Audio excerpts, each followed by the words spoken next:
Hello everyone, this is Mrs. Chege, and this is our presentation on musical ensembles. There are many musical ensembles that we're going to be talking about. Many musical ensembles have just instruments, like this ensemble we see here. A symphony orchestra is an ensemble that is a large ensemble featuring strings, woodwinds, brass, and percussion. So that's all four families of musical instruments. It performs a wide variety of music. Typically, we think about classical music when we think about symphony orchestras, but they also play in film scores. So when you watch movies, you hear a symphony orchestra in the background. Or when we see video games and commercials, we often are hearing symphonic sounds, and maybe we don't even realize it. Some of the most famous symphony orchestras in the world include the Vienna Philharmonic, which is in Vienna, Austria, and the New York Philharmonic, and that is in New York City, New York. These ensembles, along with many others around the world, just have a rich history and years of playing experience. Many of them travel worldwide, or people come from around the world to play with them, and they have just a long history of being successful.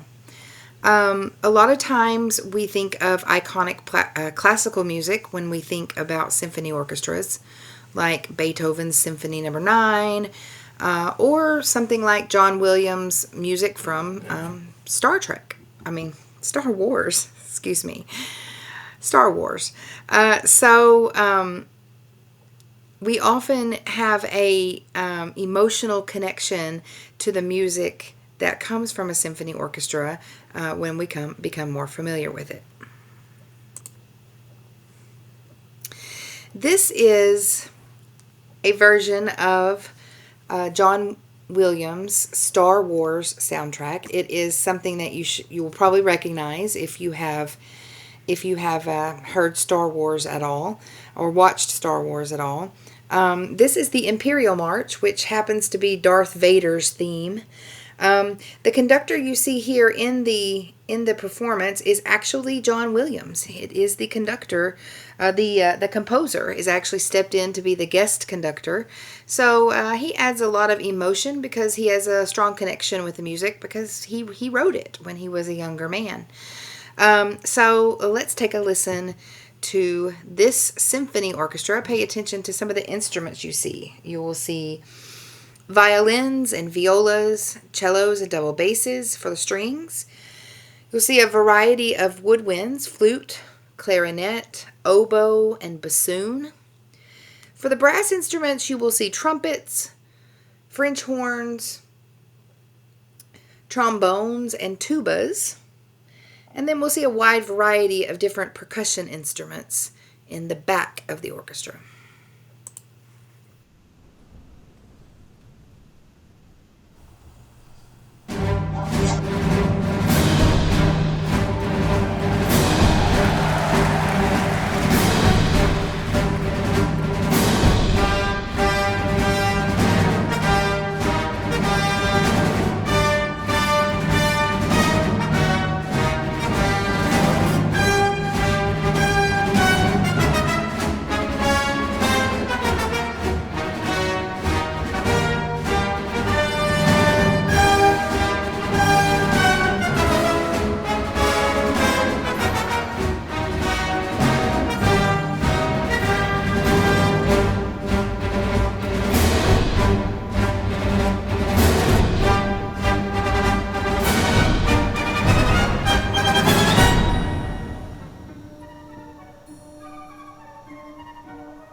and that is the incomparable John Williams. He's actually written a lot of music that you may have heard. If you've ever seen any of the Harry Potter movies, then you heard John Williams' famous themes from Harry Potter. If you've ever seen Superman, or if you've ever seen Jaws, the movie about the giant shark, then you have seen or heard some of John Williams' creations. He's probably one of the most famous conductors for music of the movies of this generation. Next, we move on to the chamber orchestra. The chamber orchestra was actually the first type of orchestra invented. It was back many years ago when music was something that had to be played live before recorded music was invented. People would bring small groups into their homes to play for special occasions and certain functions. And so the chamber orchestra was out of a necessity for it to be small, to be fit inside of a small chamber or room of a house. So that means that it's intimate and it has a very expressive sound. It's a smaller ensemble. It's not like this full orchestra that we just saw. It's made of strings, woodwinds, brass, and percussion. But usually the chamber orchestra has the least amount of percussion. It can play a lot of different styles, from contemporary to classical music. And so it can get the same feeling that that a larger orchestra can have, but for a smaller setting or a smaller venue. Many times, or most often, the chamber ensemble does not need a conductor. They collaborate with each other. They perform in a small atmosphere, and so sometimes that leads itself to not needing a conductor, but rather visual communication is what they usually use, and they appoint one of their own to start and stop the group on time. So the group we see here in this next video is what we would call a chamber ensemble.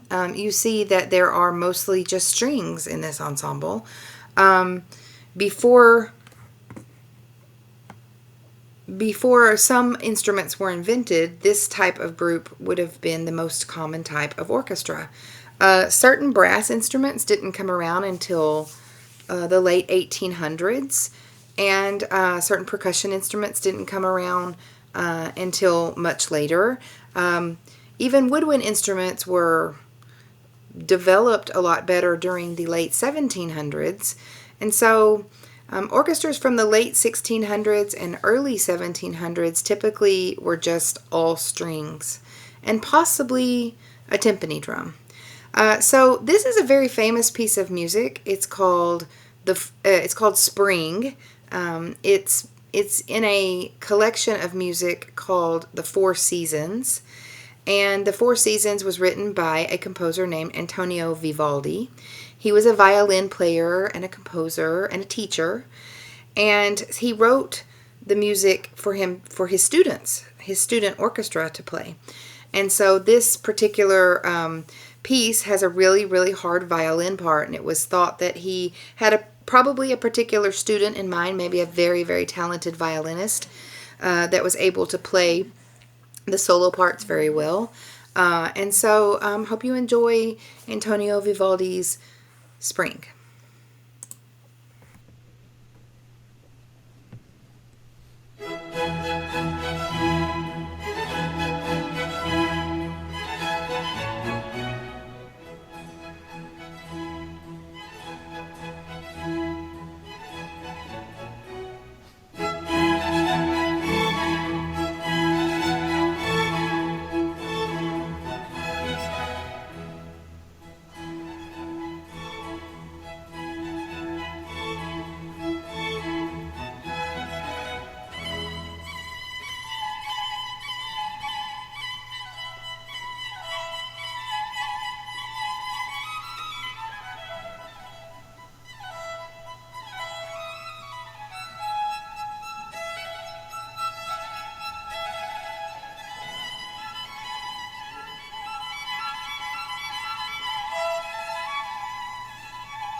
Now that was just the first movement of the spring section of the violin concerto, and then there's 4 concertos in the suite, one for each season. So we have spring, followed by summer, and then autumn, and the last one, you guessed it, winter.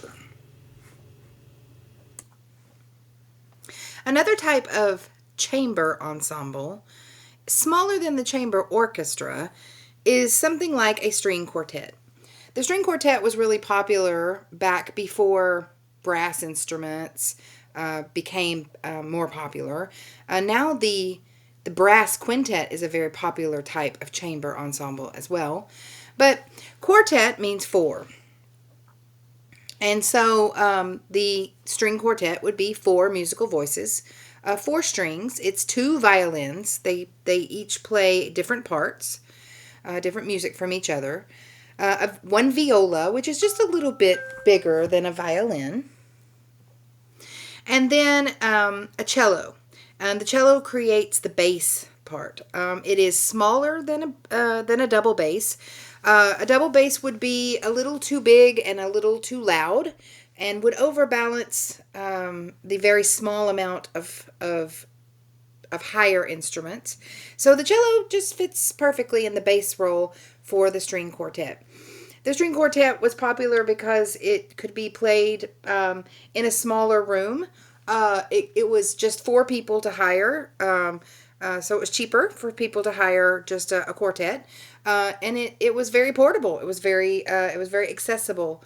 So it became a very popular way to have live music within your home, or for people like a family to create music together. There have been many, many famous works by lots of famous composers throughout the centuries. Haydn, Mozart, and Beethoven being the 3 during the classical period that really were made some masterpieces for the string quartet. And then string quartet are now moving into the 21st century. We hear them making more modern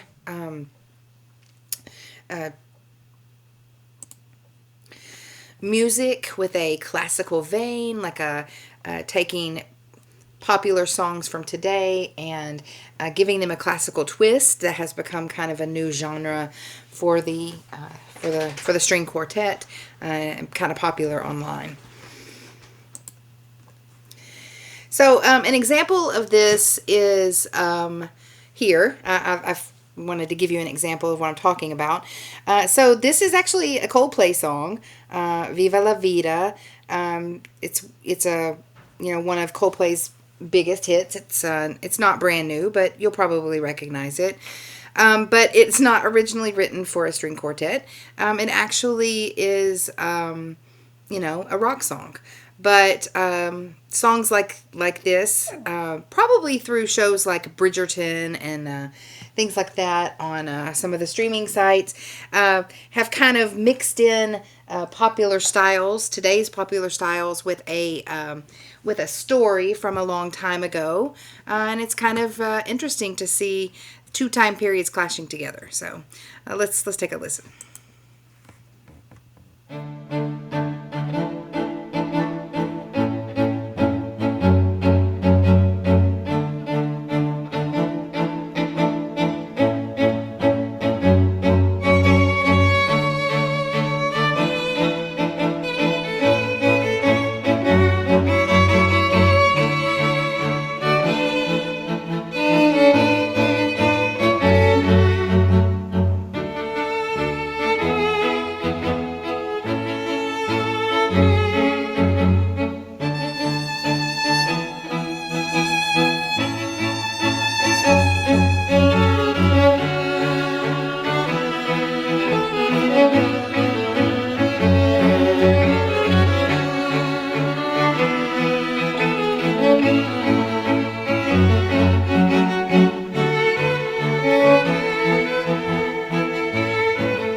So, as I mentioned earlier, the brass quintet is another type of ensemble, chamber ensemble, that is very, very popular for small events or for events that need live music, but maybe can't afford to or don't have the space to have a full orchestra present.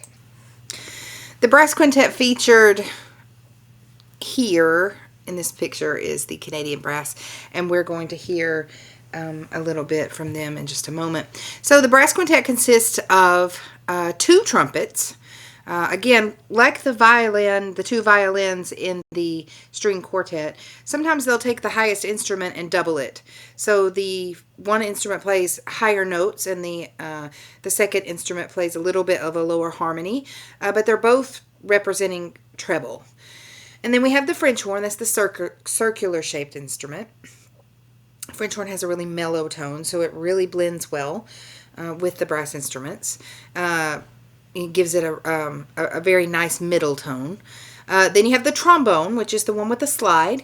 The trombone is a bass instrument. It plays low notes, but don't be fooled. It can play rather high.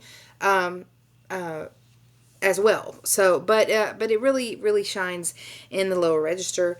And then, of course, the tuba, which is the biggest instrument there, right in the middle, and that is going to be, of course, the foundation of sound for for the brass quintet. So there's a diverse range of music that they can play. They can play classical music. Really anything a string quartet could play, maybe a brass quintet could play. Some things sound better in brass or strings, depending on kind of what the mood of the piece is or what you're looking for. But they're very versatile in all different styles of music. Sometimes kind of comical things or movie themes sound really, really good, especially the Star Wars music. Really good in the brass quintet. So we often see lively, energetic performances out of brass quintets. We're going to take a look at the Canadian brass. So you might recognize this piece. It's a pretty famous piece. It's usually played on the pipe organ. That's what it was written for. Pipe organ is an instrument that's usually in a big church. It's called Toccata and Fugue in D minor. It's by Johann Sebastian Bach. But they've taken the original piece for organ and divided the parts up into this brass quintet. So this is the Canadian brass playing Toccata and Fugue in D minor by Johann Sebastian Bach.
All right, so we'll stop there with the Canadian brass. Sorry for the hiccup in the middle.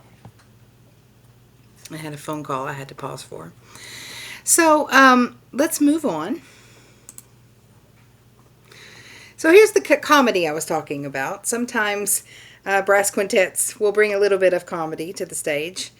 So we have a version of The Most Wonderful Time of the Year, which is kind of something you may have heard recently with the holidays being just past.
So that gives you a really good look at how each of the brass instruments sounds on its own. Each instrument had its own little solo there.